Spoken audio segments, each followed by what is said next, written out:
எல்லாருக்கும் வணக்கம். நமது இந்திய அரசாங்கம் இந்த மாதம் 14ஆம் தேதியிலிருந்து ஒரு நோட்டீஸை சர்வதேச வங்கிகள் மற்றும் இதர வங்கிகளுக்கு கொடுத்திருக்கிறது. என்ன அப்படின்னா, அவங்களுக்கு எல்லாருக்குமே தெரிஞ்ச விஷயம் தான். வெளிநாட்டில இருந்து அனுப்பப்படும் காசுக்கு 12.36% காசு வரியாக பிடிக்கணும் அப்படின்னு சொல்லிட்டு. சோ இதை பார்த்த நமது இந்திய வாழ் நண்பர்கள் சோசியல் மீடியாஸான ஃபேஸ்புக், ட்விட்டர் இந்த மாதிரி விஷயங்கள்ல இந்த மாதிரி சோசியல் மீடியாக்கள்ல தங்களோட கருத்துக்களை பதிவு பண்ணிருக்காங்க. நமது இந்திய வாழ் நண்பர்கள் மிகவும் கேவலமான கருத்துக்களை போட்டிருக்கார்கள் என்பதை நான் தெரிவித்துக் கொள்கிறேன். இதுல இருந்து அது என்ன அப்படின்னா, உங்களுக்கெல்லாம் இந்தியாவில காசே கிடையாதா? இந்தியாவில் உங்களுக்கு வேலை கிடையாதா? நீங்க உங்களோட முழு மனதோட தானே நீங்க போய் வேலை பண்ணிட்டு இருக்கீங்க.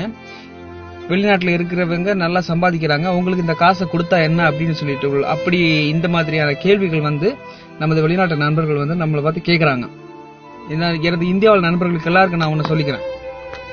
வெளிநாட்டுல இருக்கிறதுல 75% நண்பர்கள் ஏஜென்ட்களால ஏமாத்தப்பட்டவங்க. இது ஒரு உண்மை. மீதி இருக்கிற 25% நண்பர்கள் குடும்ப சூழ்நிலை காரணமாக தனக்குத்தானே எரித்துக் கொள்ளும் அக்னி தீயில் விழுகிறார்கள் என்று தெரிந்து கொண்டே வந்தவர்கள். நீங்க எல்லாரும் ஒண்ணு தெரிஞ்சுக்கணும், தவிச்ச வாய்க்கு தண்ணி கொடுக்கலன்னா அது உலகத்திலே பெரிய பாவம் அப்படிம்பாங்க. ஆனா அடிக்கிற வெயில்ல தண்ணி தாகம் எடுத்தா கூட ஒரு ரூபாய் காசு கொடுத்து ஒரு தண்ணி பாட்டில் வாங்காம நாங்க காசை வீட்டுக்கு அனுப்பிட்டு இருக்கோங்க. நீங்க அங்க இருந்து இவ்வளவு பேசுறீங்களே, இங்க இருக்கிற ஒரு வெயில் உங்களால தாங்க முடியுமா? இல்லன்னா ஒரு குளிர் உங்களால தாங்க முடியுமா? மொத்த துணியும் அவுத்து விட்டுட்டு அண்டார்டிகா கடல்ல போய் குளிக்கணும்னு தோணுங்க. அந்த மாதிரி அடிக்கும் இங்க வெயில். தணுப்புன்னா தணுப்பு. அந்த மாதிரி ஒரு ட்ரெஸ் 2 ட்ரெஸ் 3 ட்ரெஸ் போடுறவங்க இருக்காங்க. எங்களை விடுங்க, நாங்க ஹவுஸ் டிரைவருங்க, எங்களை விடுங்க. இந்த ரோடு கிளீன் பண்றாங்க பாத்தீங்களா, அவங்களுக்கு அதிகமான சம்பளம் கிடையாது. வெயிலா இருந்தாலும் வேலை பண்ணணும், குளிரா இருந்தாலும் வேலை பண்ணணும். அப்படி கஷ்டப்பட்டு வியர்வை ரத்தமாக சிந்தி நாங்க காசு அனுப்பிட்டு இருக்கோங்க. ஒரு ரூம்னா நீங்க நினைக்கிற மாதிரி ஒரு ரூம் எல்லாம் கிடையாதுங்க. ஒரு ரூமுக்குள்ள நாய்களை மேய்க்கிற மாதிரி கொண்டு போய் போடுவாங்க.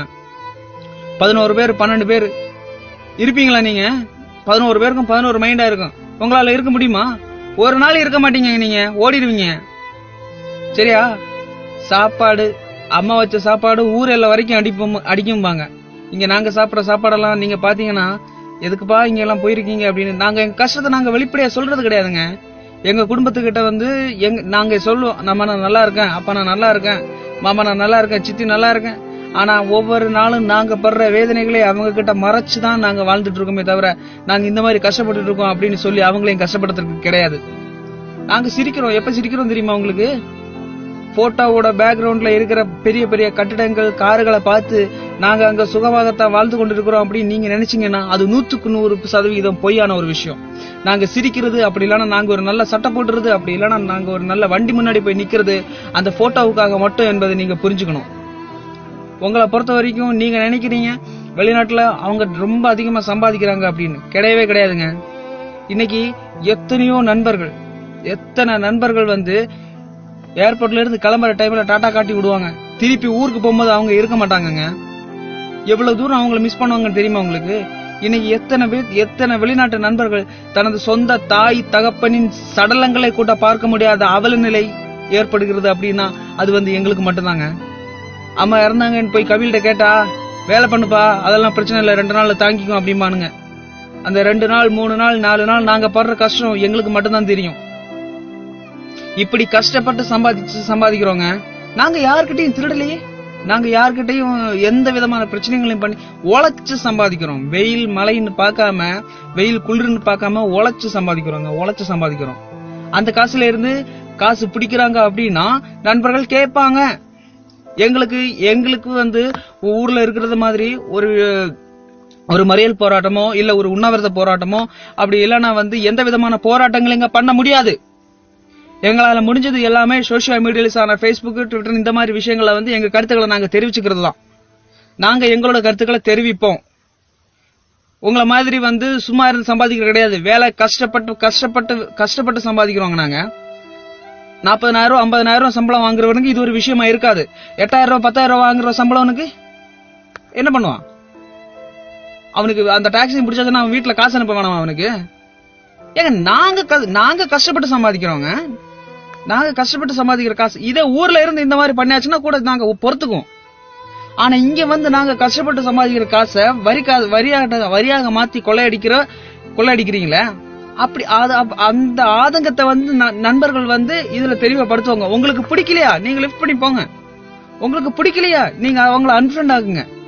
அதுக்காக எங்களை காயப்படுத்தும் விதமான வார்த்தைகளை நீங்க எப்பவுமே விடக்கூடாது, சரிங்களா? ஒரு பத்தினி பெண்ணின் சாபம் மட்டுமல்ல, ஒரு உண்மையான உழைப்பாளியின் சாபமும் பலிக்கும் என்பதை நீங்க தெரிஞ்சுக்கணும், சரிங்களா? இன்னைக்கு இந்த அளவு நீங்க இந்த அரசாங்கத்துக்கு காசு கொடுங்க. இன்னைக்கு எத்தனை நண்பர்கள் வெளிநாடுகள்ல எத்தனை பிரச்சனைகள்ல இருக்காங்க தெரியுமா? அவங்களுக்கு ஏதாவது இந்த அரசாங்கம் பண்ணிச்சாங்க? இன்னைக்கு ஹாஸ்பிட்டல்ல மட்டும் 30,000 மேல 30,000 பேருக்கு மேல இருக்காங்க ஹாஸ்பிட்டல்ல மட்டும். அரசாங்கம் ஏதாவது பண்ணிச்சா? எதுவும் பண்ணலையே. ஏங்க ஒண்ணு வேணாங்க, ஆசைகளோட கனவுகளோட இருப்பாங்க. சரி ஊருக்கு போய் அம்மாவை பார்க்கணும், பொண்டாட்டியை பார்க்கணும், பிள்ளைங்களை பார்க்கணும் அப்படின்னு. அந்த டைம்ல இறக்குற நிறைய பேர் இருக்காங்க. இந்த டைம்ல சந்தோஷம் பொங்கி ஊருக்கு போகணும் அப்படிங்கிற நினைப்பிலே இறந்தவங்க, ஹார்ட் அட்டாக் வந்து இறந்தவங்க நிறைய பேர் இருக்காங்க. போற டைம்ல டாடா காட்டி போறவங்க திருப்பி சவப்பெட்டியில் சவங்களாக வர்ற டைம்ல எங்க குடும்பம் படுற பாடு என்னன்னு உங்களுக்கு தெரியுங்களா? உங்களுக்கு தெரியவே தெரியாது அந்த வலிகளும் வேதனையும்.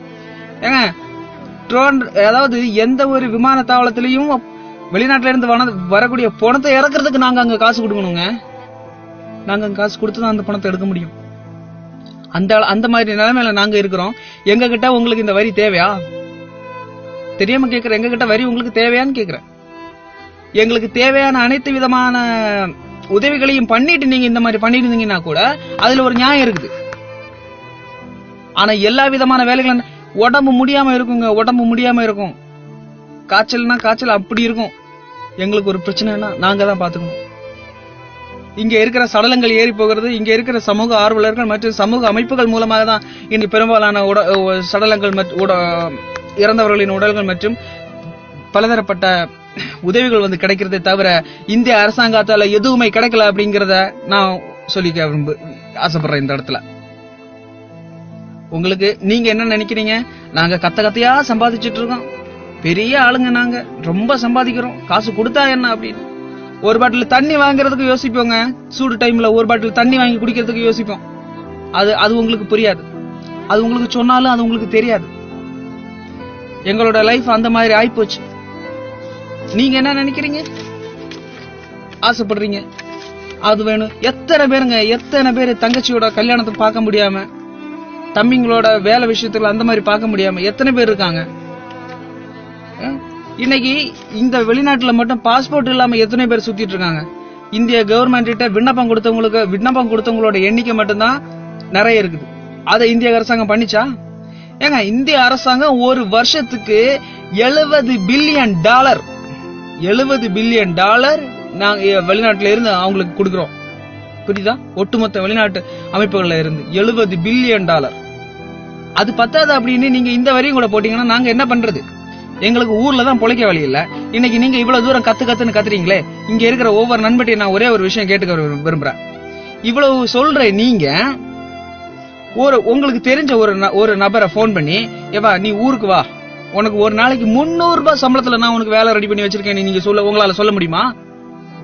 அங்க இருந்தா உதவி பண்ண மாட்டேங்கிறீங்க, இங்க வந்தா கேலி கிண்டல் பண்றீங்க. இங்க பாருங்க, கஷ்டங்களின் மத்தியிலே வாழ்ந்து கொண்டிருக்கும் எங்களின் கஷ்டங்கள் உங்களுக்கு சொன்ன வார்த்தைகளால புரியாது. அதை வந்து நீங்க அனுபவிச்சு பார்த்தா மட்டும்தான் தெரியும். சோ தயவு செய்து எங்களை மேலும் மேலும் காயப்படுத்தாதிருங்க. காயப்படுத்துமான வார்த்தைகளை தயவு செய்து சொல்லாதிருக்கும்படியாக தயவு செய்து கேட்டுக்கொள்கிறேன். நன்றி, வணக்கம்.